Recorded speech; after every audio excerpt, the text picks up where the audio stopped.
ndisina mari ndaisenda kumba kwake mumba make hamupindwi mahara bo. Ende nyaya itoripo ndeyekuti akandishambadza kuhama dzake. Ndo advantage yaada kutora chete. Kuna sisi wangu wari pamaji ndine baba nenyaya kuti pandakaona kuti nini basa pamba ndonotononoka kudaidzwa. Next option ndei ndine zvigero zvangu.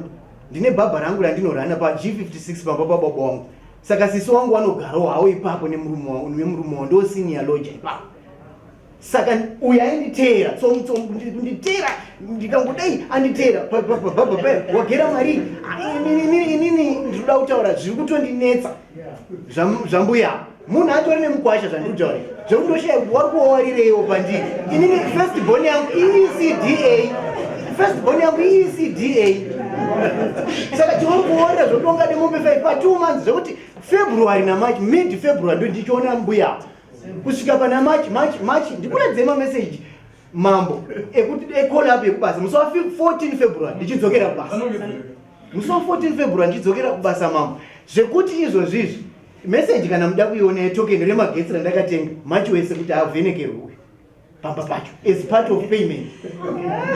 right gasi izvo zvidai kuti munotuma nhume pamba pake pa R140 gasi tengi iroro ririmo iwe evidence yekuti ndiri kutaura chokwadi ndairipira munhu ende kana kufonera mama wangu izvozvo vanhu vese vachinzwa foni iri paloud patakaendako kuti handina kubva negasi tengere neuyu waipa mukadzi wavo saka nhau iripo ndeyekuti zvese zvaangataure zvake asi ndira kuti ataurawo kuti ndakati ndira kumuroora rini nekuti inini handina kana promise yemarriage yandakaita kwaari iye ndiye akatizinga kundithreatena kuti nezvauriita izvo ukandiramba ndichakuendera kuna sekuru wekuribhi muchawa ndowabhadhara kuti wakusunge nhengo yako iwewe zvekuti nhengo yako inenge isasamiriri mumwe mukadzi zvachose pasi pezuva inenge yakumirira inini chete saka uchanditsvaga ende uchandiripa ndo muromo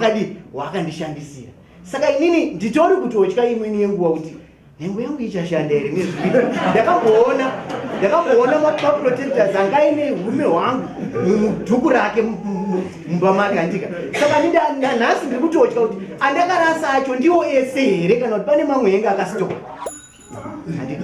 hana pamiri pangu munhu ane jadeo ende inini ndaitoshandisa protection ndiye akatozoti ngatiitei zvakadaro because ndiri kuda mwana ndikati aiwa inini zvakadaro kandi handisingadi because zvinotyisa nyaya yechirwere nenyaya yepamiri nekuti pakuita zvakadaro panotyisa nyaya yechirwere nenyaya yepamiri handiti saka akazongotaurawo zvekundinyengetedza akati murume wangu akafane kuroyiwa haana kumbova nechirwere saka ngatingoita ichi zvakadaro nomboona ndine jadeo handiti saka takatanga kuita pasina protection ndichimupa mari dzake ende zvakamira zvakadaro ngaasatora advantage yekuti kuna mama wangu pamba pavo akatopaziva kuburikidza nekunge taenda ndichida kuti ndimupe gasi mafoni angu ainge akahodha SR2 astori anawo akaachengetesa somewhere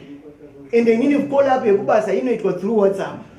kuti mutidaitire kutaurwa pagroup reWhatsApp kunzi wakomana macontract ese musi wakati uyai kuoffice saka upenyu hwangu hwengu wakatobatwa naye handiti ndo saka ndakatozoti no iwewo muno mukubika nehu dzimwe dzandinototenga inini zvakadii kuti pamari iyi yaukuda ndikupa hangu gas tank nditakatosuggesta tikaenda ndikanomba chinyi gas tank pamberi pawabereki wangu saka iye akutorera advantage yekuti akaziva pamba pedu pawabereki wangu akaziva pamba pamaishumi tete wangu sisi wangu handichazivi inini mambo wangu ini ndira kuti ataure nekuti munhu uyu haasi mwana wechikoro kana mhandara yekuti inoda damage inini munhu uyu takawirirana kuti ndaitoi client yake but nenyaya yekuti ndakazotendeuka kuchechi tikanzi tsika dzakadai hadzidiwi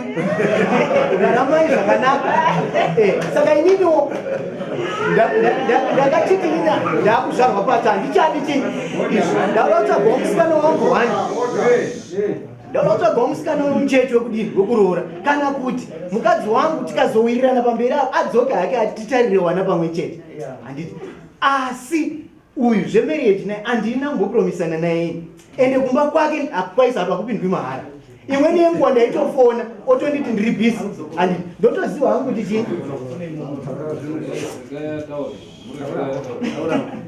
saka ndingati here inini munhu wandinoziva zvimwe zvaanoita nevamwe varume ndimupromise ringi yekumuroora